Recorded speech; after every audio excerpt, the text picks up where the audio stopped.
So we need to have a chat, and I'm afraid it's not good news. If we come up to see the aviaries, that, my friends, is a lot of blood. If you look over my shoulder, there are only 2 sheep in this field.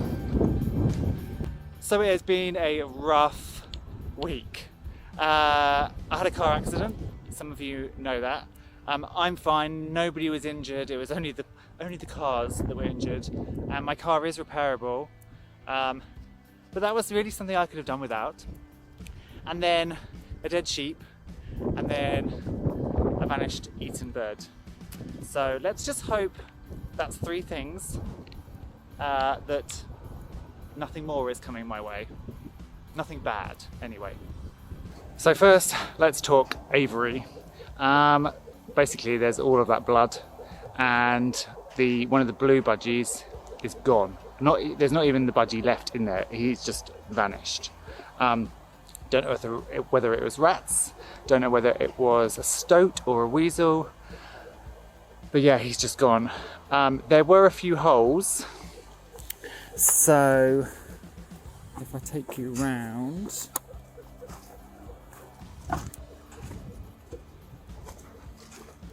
there was a hole here that I blocked.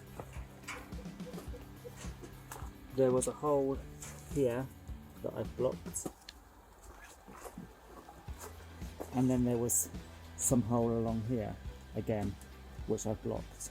And then I've come down this morning, and along this front side, here's leaves, and look, all the leaves have been scratched away.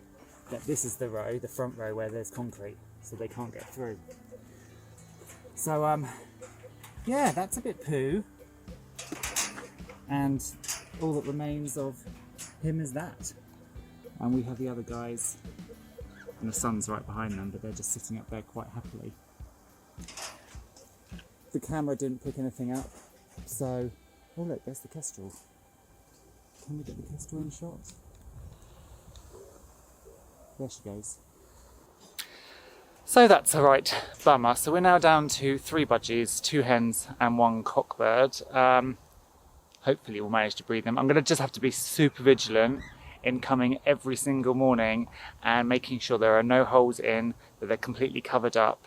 And staying on top of it, and also checking the camera regularly at night, because the camera doesn't record, it's just a motion sensor. So if I sit there basically watching the camera, I might actually see what is trying to come and trying to get in.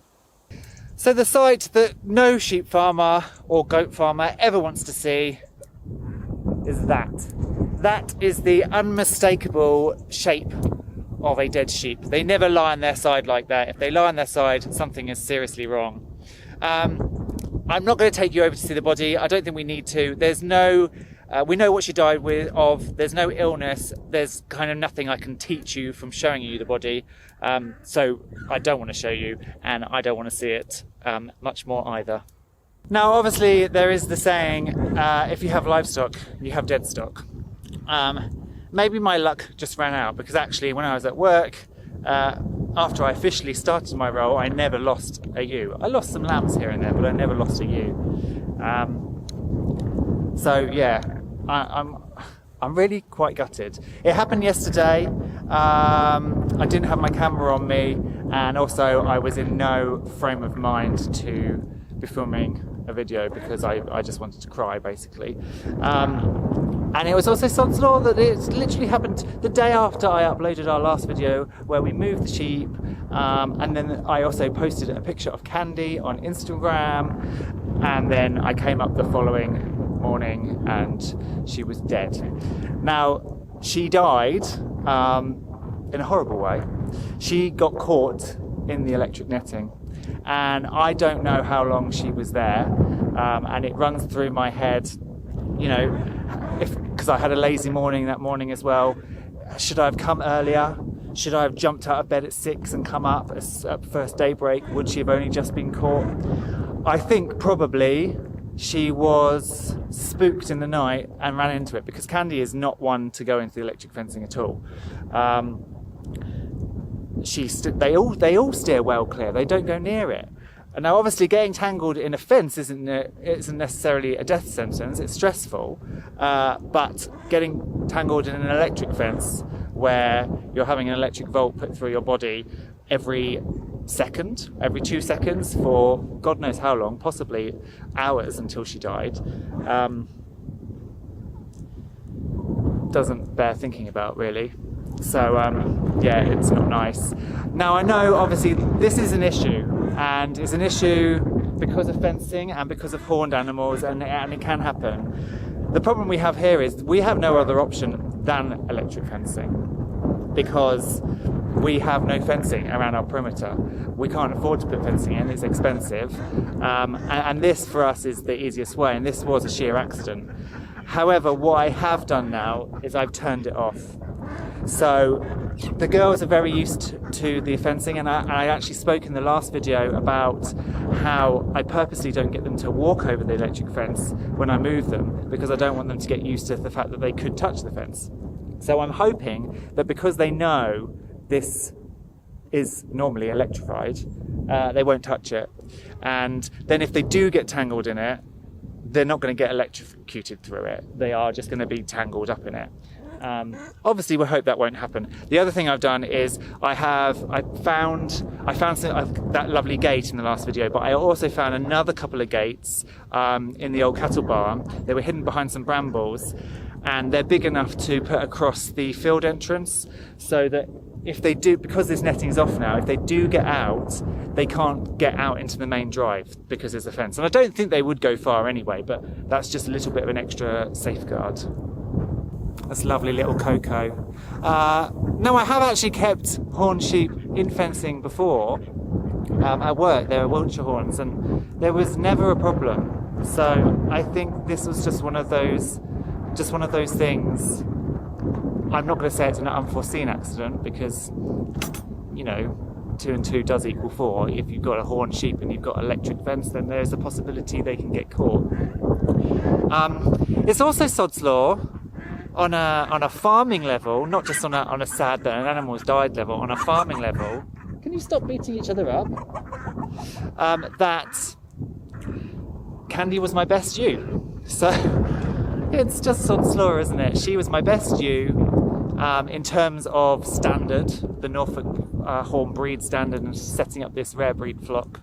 Coco has brown in her, and brown is a dominant gene, and it can go through to lambs, and brown is not what you want in a Norfolk horn. So she's not a great standard. And then Cotton is a lovely, I'm looking where Cotton is. Move my head. There's Cotton, right behind me. Cotton is a lovely sheep, but she's just smaller. So she's smaller and a bit scraggier.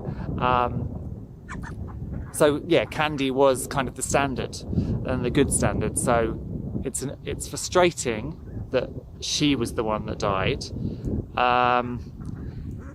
And again, I'm doing the animals and the rare breeds as more of a hobby. It's not a money-making scheme. But there's also the economics to think about. You know, I had to buy her in the first place. I've had to feed her. I'm going to have to pay for the knackerman to take her away. In this country, in the UK, you can't just bury an animal on your land. If it's an animal, a livestock animal, it has to be picked up, taken away, incinerated. So I have to pay for that as well. And I've made nothing from her, financially, I should say, because on a personal, sentimental level, I've enjoyed keeping her. She was a lovely sheep. But on a farming level, she's not given me any lambs, so I've not made anything off her. So,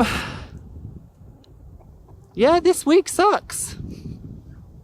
I don't want this entire video to be about loss, however, because there are still many positive things. The weather is glorious, we're getting on with loads of projects, and there are also some new guys in this aviary that have come to live at the farm. So these guys are a trio of buff Nankins.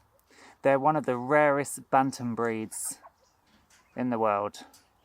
I was gifted them by somebody who is extremely passionate about saving rare breeds, and and he was like, look, if you want a trio of buff Nankins to breed and continue the line, then take them. So we've got a boy and 2 girls. They're temporarily in the pheasant, this spare pheasant run that we've got. And I think they're rather nice. The cockerel is mature. The 2 hens, the 2 pullets, are still not of egg laying age. They're quite young still.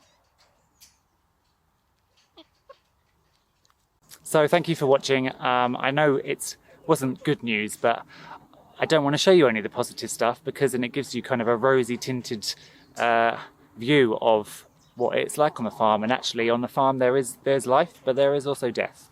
So I think it's important to document that and just show the realities basically of farming.